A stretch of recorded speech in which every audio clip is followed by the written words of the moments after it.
Hallelujah. परमेश्वर पिता का हम धन्यवाद करते हैं फिर एक बार यीशु मसीह के नाम से। तो ये इसलिए हो रहा है कि कम्युनिटी में भी संदेश देते हैं, आप लोग जानते हैं। हालेलुया। प्रभु का धन्यवाद। आज मैं जो विषय बताने जा रहा हूँ कितना महत्वपूर्ण है कि आपको पता है पर कहीं न कहीं आप भूल गए, और काफी लोगों को पता है ये चीज को भूल गए। मैं एक वचन के साथ इस संदेश को आरंभ करूंगा। भजन संहिता जैसे 30 अध्याय मैंने अभी पढ़ा, उसी का 9 पद अगर आपके पास पवित्र बाइबल तो फट से निकालिए। आप जितने तेजी से निकालेंगे उतनी तेजी के साथ आप परमेश्वर के वचन को आप लोगों के बीच में मैं बांट पाऊंगा। जब मैं कब्र में चला जाऊंगा, लिखा है जब मैं कब्र में चला जाऊंगा तब मेरे लहू से क्या लाभ होगा? मेरी लहू से क्या लाभ होगा? क्या मिट्टी तेरा धन्यवाद कर सकती है? हाँ, जब मैं मर जाऊंगा और जब मैं मिट्टी में मिल जाऊंगा तो क्या मिट्टी तेरी धन्यवाद कर सकती है? क्या वह तेरी सच्चाई का प्रचार कर सकती है? क्या वह तेरी सच्चाई का प्रचार कर सकती है? ध्यान से सुनिए, कितनी महत्वपूर्ण बात लिखा है। जब मैं मतलब हर एक मनुष्य जो जन्म लिया है, एक बात को समझना, मनुष्य जन्म लेने के बाद उसको ये पता नहीं उसको विवाह होगा या नहीं, वो नौकरी पाएगा नहीं, अच्छा जॉब मिल जाएगा नहीं, बिजनेस में बनेगा या नहीं, उसको कुछ पता नहीं उसके भविष्य में क्या होगा। पर ये कंफर्म है, एक निश्चय है, और वो क्या है? वो जन्म लिया तो मरे। सही बात है, वो जन्म लिया तो मरे, लेकिन वो कब मरेगा ये भी कंफर्म नहीं, ये भी ठीक पता नहीं है। मनुष्य के जन्म लेने के बाद वो क्या बनेगा? डॉक्टर बनेगा, इंजीनियर बनेगा, प्रोफेसर बनेंगे, टीचर बनेगा, किसान बनेगा, पता नहीं वो क्या बनेगा, किसी को पता नहीं। उनका विवाह होगा या नहीं होगा, उनके बाल बच्चे होंगे या नहीं होंगे, क्या उनका लड़का होगा लड़की होगा, कहाँ के लड़की आएगी कहाँ के लड़का आएगा, किसी को पता नहीं। ये चीज कंफर्म है, वो मरेगा। समझ आ रहा है लोगों को? तो वो बात बिल्कुल सत्य। इसीलिए दाऊद परमेश्वर के आत्मा का अगुवाई में लिखता है कि जब मैं मर जाऊंगा, और मैं जब मैं मर जाऊंगा तो मेरी शरीर मिट्टी में मिल जाएगी, तो इससे कोई लाभ। ये मिट्टी, यहाँ सुनना, जब हमारा लहू जो हमारे शरीर के अंदर चलता है वो कब्र में जाएगा, उससे कोई लाभ नहीं होगा, और मिट्टी में मिल जाएगा शरीर, तब भी हम परमेश्वर को कभी धन्यवाद नहीं कर सकते। और क्या मरने के पश्चात हम प्रभु सच्चाई का प्रचार कर सकते हैं? हमारा आज का संदेश का मेन जो टॉपिक है, प्रचार करो, प्रचार करो। डबल सब बोलो, प्रचार करो, प्रचार करो, प्रचार करो। किसका? सच्चाई का प्रचार करो। और वो सच्चाई क्या है? यीशु मसीह के सुसमाचार का प्रचार करो। आज इस बात को मैं बड़ी गंभीरता के साथ प्रचार कर रहा हूं। जिस तरह इस विश्व में कोरोना वायरस महामारी जैसे ही आया,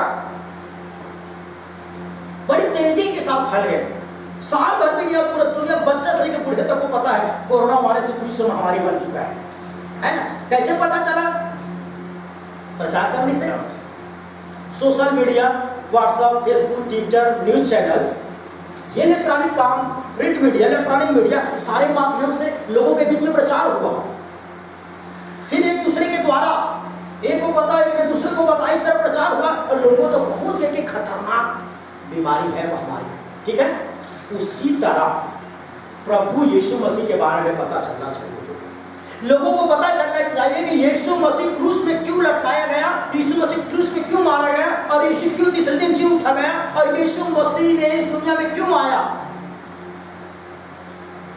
अगर प्रचार नहीं होगा, आज जो आप बैठे ना, आपको भी किसी ने प्रभु यीशु मसीह के बारे में, बाइबल में इस तरह लिखा है, मरकुस रचित सुसमाचार और 25 अध्याय में मैं कितने बार इस बात को प्रचार करता हूँ। मरकुस 5 का 25, मरकुस 5 अध्याय के 25 तक इस तरह कहता है, एक स्त्री थी जिसको 12 साल से लहू बहने की बीमारी थी, और 12 साल से एक से बढ़ के डॉक्टर के पास इलाज कराते रहा वैद्यों से, वो ठीक नहीं हुआ, और दुख उठाए और सब कुछ खर्च कर डाला, जो कुछ उसके पास संपत्ति था, पैसा, सब कुछ खर्च कर डालने के बावजूद भी और भी रोगी हो गई थी। तब ये लिखा, एक दिन उसने यीशु मसीह के बारे में चर्चा सुना।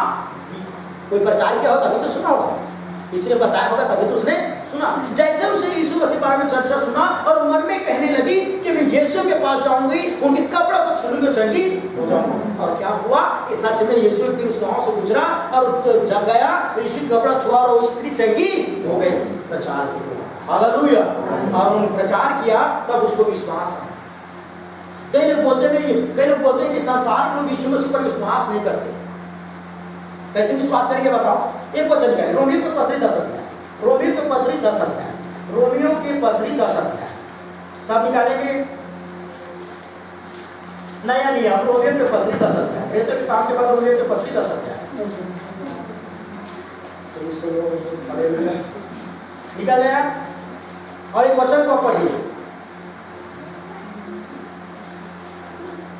14 पद से पढ़ते हैं, रोमे को पढ़ते 10 का 14 पद नहीं पढ़ रहा हूं, आप ध्यान से सुनना।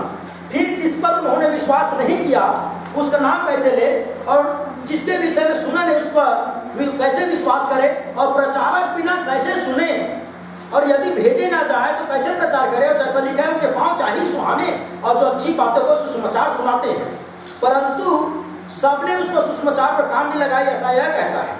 प्रभु किसने हमारे समाचार पर विश्वास किया। और 17 पद महत्वपूर्ण है, अतः विश्वास सुनने से और सुनना मसीह के वचन से होता है। विश्वास कहाँ से आता है, जब प्रचार करो। अब देखो, जिसके बारे में कोई सुना नहीं उसके बारे में विश्वास करेंगे क्या भाई?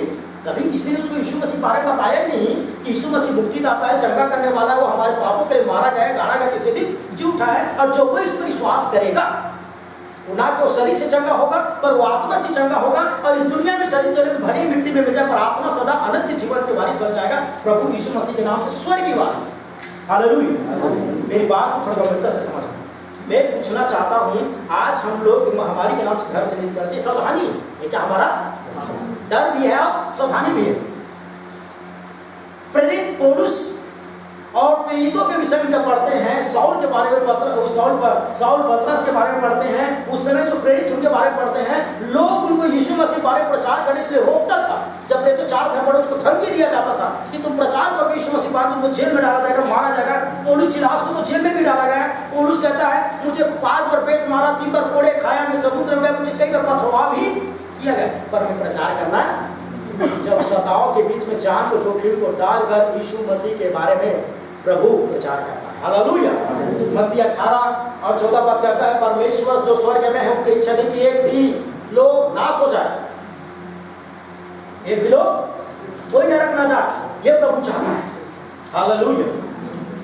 मेरे प्रिय भाई बहन ध्यान से सुनिए, आपको मेरा एक जिम्मेदारी है, केवल पास्टर का काम नहीं है यीशु मसीह के बारे में प्रचार करना। और चर्च में प्रचार करना आसान है। आज क्या हो रहा जानते हैं? केवल चर्च में ही प्रचार हो रहा है यीशु मसीह बारे में, और इसीलिए परमेश्वर की सेवकाई है प्रचार जो एकदम सुकुड़ गया है, क्योंकि प्रचार केवल हम सोचते हैं पास्टर को केवल जिम्मेदारी है प्रचार करने के लिए। चर्च में प्रचार नहीं, शिक्षाएं दी जाता है, यीशु मसीह के बातों को सिखाया जाता है कि अब हम और आगे प्रभु में कैसे मजबूत होना चाहिए, हमारा मसीह जीवन कैसे आगे होना चाहिए। पर मुख्य जो प्रचार है आपके और मेरे जीवन से होगा। उठने बैठते चलते फिरते दोस्तों मित्रों रिश्तेदारों के बीच में जाकर प्रभु यीशु मसीह के बारे में बताइए उन लोगों को कि वो नरक न जाए। उनको सच्चाई का प्रचार बताओ कि दुनिया में एक ही सच्चा ईश्वर है, एक ही प्रभु है, एक ही खुदावन यीशु मसीह जो आपको मेरा उद्धार कर सकता है। आमीन। मेरे बात आप लोगों को समझ आ रहा है? जब एक मेरे पास था, यहाँ पर हमें ये दिख रहा है, एक किताब में पढ़ा नरक के झील। एक जो बहन है उसने एक दर्शन को देखा, और दर्शन देखा तो उसने बताता कि मैं दर्शन में क्या देखा कि 2 बहन नरक में रो रही है और रोते रोते नरक में तड़पते हुए एक दूसरे से लड़ रहे हैं। जब मैं करीब जाकर देखा तो उनका लड़ने के कारण ये था उनकी बड़ी जो बहन थी मसीह में प्रभु को जानता था, पर उसने कभी भी अपनी छोटी बहन को प्रभु के बारे में नहीं बताया। एक साथ खाते थे, एक साथ पीते थे, एक साथ सोते थे, एक साथ बैठते थे, उठते थे, घूमते फिरते सब कुछ थे, पर कभी भी एक बार यीशु मसीह के बारे में नहीं बताया कि वो उद्धार करता है। जब प्रभु ने पूछा तू नरक में आ गया, उसने बोला मेरे वजह से यहाँ मेरी बहन को जो पता था मुझको बताना था। हालेलुया। मेरे प्रिय भाई बहन, यीशु मसीह के बारे में प्रचार करो कि आज से 2020 वर्ष पहले यीशु आया इस जगत में पापियों को बचाने के लिए। कोई भी पापी व्यक्ति अपना पाप का क्षमा नहीं कर सकता, केवल यीशु है। और यीशु मसीह बलिदान हुआ, क्रूस उठाया, कोड़े खाए, लहू आया, और उसने क्रूस पर हाथ पांव के लिए ठुकवा कर अपनी जान देकर तीसरे दिन जी उठा कर बलिदान होकर, इसलिए कि हमारा उद्धार कर सके, पापों से उद्धार कर सके, हमें अनंत जीवन दे सके। जैसे यूहन्ना 3:16 में लिखा है, क्योंकि परमेश्वर ने जगत से ऐसा प्रेम किया कि अपने इकलौते पुत्र को दे दिया ताकि जो कोई इस पर विश्वास करे नाश न हो तो अनंत जीवन पाए। हालेलुया। और बाइबल इस तरह कहता है, पहला 2 तीमुथियुस और 4:2 पद में लिखा है, मैं पढ़ के सुना रहा हूं, तू वचन का प्रचार कर, समय और असमय तैयार रह, सब प्रकार की सहनशीलता और शिक्षा के साथ रुहाना दे और डांट और समझा।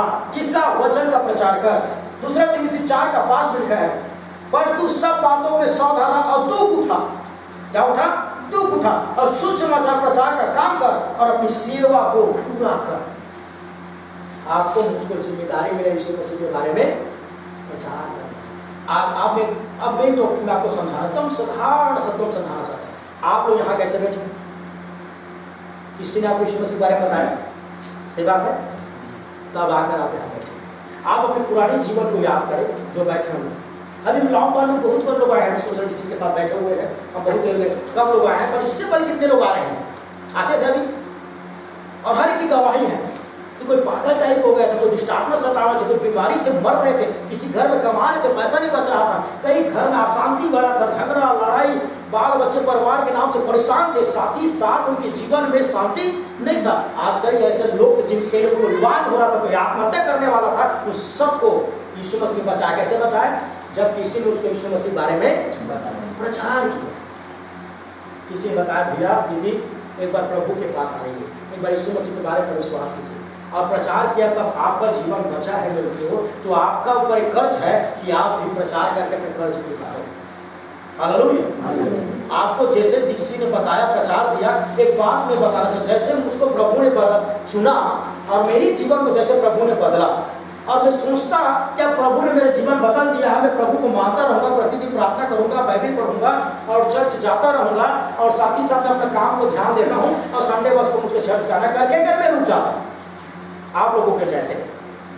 तो मैं आज प्रचार में, आज मैं आप बहुतों को लोगों के बीच में पास्टर के रूप में सेवा नहीं करता, आप बहुतों को लोगों के जीवन के रास्ते के कारण, पर मैंने अपना काम को त्यागा, मैंने अपने पर्सनल काम का भी नहीं देखा।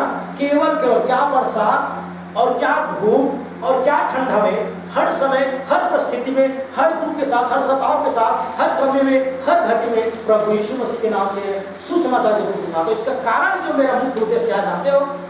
एक ही चीज, क्योंकि यीशु ने मुझे बचाया तो मैं यीशु के लिए ही खर्च करूंगा बस। हालेलुया।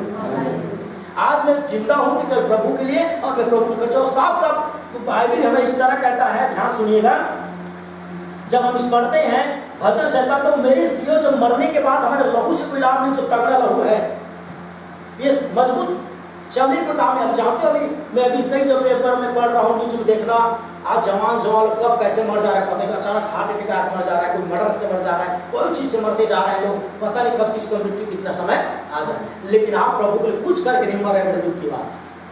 प्रभु ने आपके लिए बहुत कुछ करके मरा और जी उठा, आज भी जिंदा है। पर आज आप प्रभु के लिए कुछ करना नहीं चाहते। आज जिस रिश्तेदारों के साथ शादी में, ब्याह में, बर्थडे में, चट्टी में, मिट्टी में, जो कुछ में आप जाते हैं, उठते हैं, बैठते हैं, चलते फिरते, उनके साथ खाते हैं, पीते हैं, सोते हैं और कुछ चीज एंजॉय करते हैं, कल के डेट में जब उनका मेरा सबका न्याय होगा, जैसे इब्रानी का पत्र 9 अध्याय में और 27 पद मेरे ख्याल से अगर मैं सही हूं तो वहां लिखा है, मनुष्य का जन्म लेना, मरना और न्याय होना तय है। और जब न्याय होगा तब वही रिश्तेदार बोलेंगे, आपको उंगली दिखा दिखाकर और सिर हिला हिलाकर बोलेंगे, प्रभु ये हमारे घर आता था, मस्त मस्त बढ़िया बड़े खाना खाता था, पीता था, 1 दिन 2 दिन 3 दिन 4 दिन रहकर जाते थे, पर कभी भी प्रभु आपके बारे में हमें नहीं बताया कि तू हमारा सच्चा प्रभु है, तू हमारा उद्धार करता है, तू हमें छुड़ा सकता है, तू हमें बचा सकता है। और इसीलिए हम अंधधुंध पाप करते रहे और हम सच्चाई को ले जाने वाले नरक में चले। तो प्रभु हमसे क्या बोलेगा? शाबाश बोलेंगे? बोलोगे प्रभु बोलेगा? सोच के देखो, कल हम मर जाए, प्रभु पूछेगा, आपसे पूछेगा, मुझसे पूछेगा, ऐसे क्या करके आए स्वर्ग के? कभी पूछे क्या किया हो? बस कुछ नहीं, घर बनाया हूँ बढ़िया वाला, बड़ा वाला गाड़ी लिया हूँ, मेरे पास बोलेरो है, मोटरसाइकिल है, ब्रांडेड कपड़ा पहनता था, ब्रांडेड गाड़ी पहनता था, लोगों के पास शान से साथ चलता था। अब प्रभु संडे को आता था, दान देता था, उपवास करता था। बोलेगा प्रभु साफ साफ, तूने मेरे लिए क्या किया इससे बता। तू तो सब तेरे लिए था, संडे भी तू तेरे लिए आता था, दान भी तू तेरे लिए देता था कि मुझे आशीष मिलेगा, और उपवास भी तू तेरे लिए ही रहता था। तूने मेरे लिए क्या किया? मैंने तो तेरे लिए जान दे दिया, मैंने तो तेरे लिए बलिदान हो गया, पर तूने मेरे लिए क्या किया? घर भी तू अपने लिए बना, गाड़ी भी तू अपने लिए बना, उस गाड़ी में कितने दिन विश्वासी को, नए विश्वासी को तू मेरे से मुलाकात कराने के लिए इससे मुझे बता। कब तेरी गाड़ी मेरी सेवकाई के लिए चला? कब तेरी पैसा मेरी सेवकाई के लिए खर्च हुआ? कब तेरी शरीर मेरे लिए प्रचार के लिए खर्च हुआ? कब तेरे घर में मेरी एक दिन भी आराधना प्रार्थना हो? उसको मुझको तो बता, इतनी बड़ी महंगा घर में इतनी मेरे आराधना हुआ है? प्रभु पूछेगा तो क्या चाहो तुम? सिर हिलाओगे, प्रभु बोलेगा इसको साइड में डालो और कहीं नरक में फेंको उसको। ये व्यक्ति ने जब तक पृथ्वी में रहा स्वार्थ में जीया। हालेलुया। मेरे प्रियो, आज मेरे सबके ऊपर कर्ज है, और कौन से कर्ज है? सुसमाचार प्रचार कर। जितने भी सेवक थे ना, अगर प्रभु के चेले लोग प्रचार नहीं करते थे हम प्रभु यीशु मसीह के बारे में, आज स्टेटस में बड़े दुख के बात है। मैं इस बात को बोलते हुए मुझे शर्मिंदगी भी लगता है कि इस बीच में एक एक्टर मर गया, और जैसे वो एक्टर मरा एक हफ्ता तक सब स्टेटस में पड़ा था। वो क्यों मरा, कैसे मरा, उसकी मर्जी। ऊपर से तो आत्महत्या कर खुद ही तो पाप किया है, और ऊपर से स्टेटस में रख के नौटंकी। दुख की बात तब था जब विश्वासी भाई लोग सेवा लोग रहते थे। अगर वही प्रतिदिन अगर प्रभु को वचन के स्टेटस रख देते तो कम से कम कोई तो आदमी को उद्धार हो जाता। सही बात है। हालेलुया। क्यों हमारे अंदर ये जिम्मेदारी नहीं है? क्योंकि शैतान आपको बकाया जा रहा है। तो सुनिए पवित्र आत्मा की आवाज, सुनिए परमेश्वर के वचन की आवाज। जैसे आप बचे हो, जब जानते हो आप बोल रहे हैं कि आत्मिकता में कब बढ़ोगे, आप ज्यादा दान देने से आत्मिकता में नहीं बढ़ोगे, याद रखना। ज्यादा प्रार्थना करने से आप आत्मिकता में नहीं बढ़ोगे, ज्यादा उपवास करने से आप आत्मिकता में नहीं बढ़ोगे, प्रभु के करीब नहीं आओगे, ज्यादा चर्च जाने से नहीं आओगे। लेकिन जब प्रचार करना शुरू करोगे प्रभु के करीब रहोगे। हालेलुया। क्योंकि बाबू ने कहा मत्ती 18:19-20 में, जाओ जगत में जो कुछ मेरे से सीखे हो लोगों को मानना सिखाओ, और सबको पिता पुत्र पवित्र आत्मा के नाम से बपतिस्मा देकर चेला बनाओ, और देखो जगत के अंत सदैव तुम्हारा संग। हालेलुया। किसके संग है? प्रचार करने वाले के संग। किसके संग है? सेवा करने वाले के संग। मेरे प्रियो, हमारी जीवन आज प्रभु का काम आ सकता है। आपकी जो जुबान है, इसलिए बाइबल में रोमियो 6:13 में लिखा है, अपने अंगों को ना कि शैतान की हथियार होने के लिए, पाप करने के लिए सौंपो, पर परमेश्वर की महिमा के लिए अपने अंगों को सौंप दीजिए। ये जुबान से प्रचार किया जा सकता है। आपके हाथों से अगर अच्छा टाइपिंग तो प्रचार किया जा सकता है। ये मोबाइल भी आशीष के कारण ठहरेगा, सारी चीजें आशीष के कारण ठहरेगा जब आप प्रभु में पवित्र आत्मा के अनुसार चलेंगे। अगर आप नहीं समझे कि प्रचार कितना महत्वपूर्ण है, तो ये बात आप अपने विषय में सोचिए कि अगर आपको कोई आपके परिवार को, आपके जीवन को कोई यीशु मसीह के बारे में बताता, जिसने बताया ना, उसने आपको जीवन में सबसे बड़ा उपकार किया है। क्यों जानते हो? क्योंकि आप भटक रहे से प्रभु ने राह नहीं दिखाया, आपको परिवार को बचाया है। मेरे दुनिया के मैं कभी भी किसी शादी में, विवाह में, बर्थडे में कभी भी गिफ्ट देते जाता हूँ तो बिना बाइबल के किसी को गिफ्ट नहीं देता, बिना वचन के किसी को गिफ्ट नहीं देता। मुझे बहुत संसारिक हो चाहे मसीह भाई बहनों कोई भी, तो मुझे बोलते कि आप ऐसा क्यों करते? मैं बोलता कि दुनिया का सबसे बड़ा गिफ्ट केवल केवल परमेश्वर का वचन। क्योंकि मैं दुनिया कोई भी कितना भी महंगा सामान दे क्यों ना तो टूट जाएगा, फूट जाएगा, नाश हो जाएगा। सही बात है नहीं? पैसा तो खत्म हो जाएगा, पर बाइबल जो है इसको नाश होने नहीं देगा, जिसको मैं बोल सकूं। हालेलुया। उनके परिवार की रक्षा करेगा, उनके जीवन को उद्धार करेगा। और ट्रिक्स नए नियम, मैं पढ़ाई भी करता था तब भी बांटता था, मैं बस में सेवकाई में जाता था तो बस में प्रचार करता था, साइकिल में जाता तो साइकिल में ज़्यादा खड़ा होकर प्रचार करता था, पैदल प्रचार करता था। प्रभु ने आज फोर व्हीलर दे, उसको भी आज प्रभु में प्रचार करने की सेवा खर्च करें। हालेलुया। मेरे प्रिय भाई बहनों, आज इस वचन के द्वारा आप लोगों को मैं उत्साहित करना चाहता हूँ कि यीशु मसीह ने आपको मुझको क्यों चुना है परमेश्वर के महिमा के फल लाने। जैसे यूहन्ना का 15-16 पद कहता है कि तूने मुझे नहीं चुना, हमने प्रभु को नहीं चुना, पर प्रभु कहता है मैंने तुझे चुना कि जाकर पिता के लिए फल लाओ, लोगों के जीवन को अच्छा। एकदम साधारण शब्द में बताना चाहता हूँ, क्या प्रचार अपनी गवाही दीजिए। जिस तरह आप कोई डॉक्टर के पास जाते हैं, कभी बीमार होता है, अब डॉक्टर से आपको ठीक लग जाता है, अब कभी कोई पड़ोसी में कहता है कि मेरा बच्चा बीमार है, तो आप क्या बोलते हैं? भैया मैं एक डॉक्टर के पास गया था, मेरा भी बच्चा बीमार था, ठीक हो गया, पर जाकर देखो। बोलते नहीं बोलते? यही तो करना है। आपके जीवन में जो चंगाई हुआ है, प्रभु ने आपके जीवन को जो बदला है, अगर आपके पास कोई गुना करता है या आप किसी के घर जाते हैं या कोई रिश्तेदार का, उसको बताओ कि एक बार यीशु मसीह के पास आकर तो देखो, यीशु ही तो आपके लिए मारा गया है, यीशु मेरे लिए मारा गया है, और उसके ही पास आप नहीं आना चाहते। अब प्रभु कुछ तो मांगता नहीं है, विश्वास के छोड़े लोगों को बताए, क्रूस की कथा बताइए कि यीशु क्यों मारा गया, क्यों गाड़ा गया, क्यों झूठा। लोगों को अपनी गवाही को दे, लोगों को अपनी गवाही को बांटो। चर्च में गवाही दे रहे कोई बड़ी बात नहीं, चर्च में तो अपने विश्वासी लोग सुनते हैं। गवाही उन लोगों के बीच में दो जो प्रभु को नहीं जानता है। जब मैं मीडिया में था तो कुछ मेरे मीडिया दोस्त लोग थे, वो लोग बोले कि तुम लोग ऐसे ईसाई लोग ऐसे। मैं बोला मैं ईसाई नहीं हूँ, बोले मैं प्रभु ने मेरे जीवन को बदला। और जब उनको मैं अपनी पूरी बोला आप समय निकालो तो मैं बताना चाहूँगा तो मैंने उसको 10 मिनट तक केवल मेरे बारे में बताया और क्या बताया कि प्रभु ने किस तरह मुझे बचाया। जब उसको पता चला कि प्रभु मुझे किस तरह बचाया, फिर मैं बताया कि यीशु मसीह बलिदान, क्योंकि जब उसने गवाही का प्रमाण को देखा कि यीशु हमारे जीवन को बचाने वाला है, तो उसका जुबान तुरंत बंद हो गया और आज भी लोग मेरे को आदर करता है। हालेलुया। ये सभी वे अपनी गवाही को बांटी, प्रचार कीजिए यीशु मसीह के बारे में। समय कम है, मैं बताना चाहता हूँ आप लोगों को, समय बहुत ही कम है। सावधान हो तो सच, आप आज नहीं तो कब जगोगे। बाइबल में लिखा है मरियम मार्था, उनकी दोनों बहन और क्या खोजा कि उनकी पत्नियां, लिखा है वो लोग क्या करते थे, सेवकाई के लिए अपने आप को क्या करता था, प्रचार में बलिदान करते। कैसे बलिदान? प्रभु सेवकों को, जो प्रभु चेले थे, लोगों को खुद नहीं जा सकते थे, तो अपनी कमाई के पैसा के द्वारा लोगों को रोटी पीठा, उनके खाने पीने की व्यवस्था के लिए, सेवकाई के लिए खर्च करते थे। आज तो हम लोग अपनी आर्थिक रीति से भी प्रभु सेवकाई खर्च करना नहीं चाहते। आज कई लोग जो आपके हाथों बाइबल जो पढ़ रहे हैं ना, इनके लिए कई लोग, कई प्रभु भक्त लोग दान दिए होंगे, तब जाकर बाइबल आप लोगों को मिलता है। वो नए जो फ्री मिलता है ना, वो उनके लिए कई लोग ने अपने बड़े बड़े कमाई में से दान देकर छपाई किया, तो फ्री आपका हाथों में आता है। जाते छोटा सा पुस्तक खरीदने जाओगे मार्केट में तो 50 रुपये 60, तो ब्रांडेड पत्ता के साथ बना है, ब्रांडेड कागज, आप देखना इसको, वो हमको फ्री में दिया जाता है। हालेलुया। मेरे प्रियो समझिए, किसी ने तो दान दिया है, किसी ने तो सेवकाई के लिए अपने पैसा को खर्च किया है, किसी ने तो अपने दिमाग को खर्च किया, किसी ने तो अपने मेहनत को खर्च किया है, किसी ने तो अपने टैलेंट को खर्च किया है कि प्रभु का नाम फैले और लोगों की आत्मा बचे और यीशु जग आए और हम इस दुनिया के बर्बाद होने वाली दुनिया में न रहकर सदा के लिए आबाद रहने वाले अनंत जीवन में रहे, अनंत जीवन स्वर्ग में रहे। हालेलुया। आज आपकी कितना भी बैंक बैलेंस क्यों न रहे, कितना भी बड़ा घर क्यों न रहे, कितना भी बड़ा टैलेंट क्यों न रहे, अगर प्रभु के लिए खर्च नहीं होता तो उसकी कोई कीमत, क्योंकि प्रभु ने जो बचाया है, जिसने अपने आप को जान दिया है, हम उसके लिए खर्च नहीं होते। दुख की बातें, इतना बड़ा शरीर लिए हैं,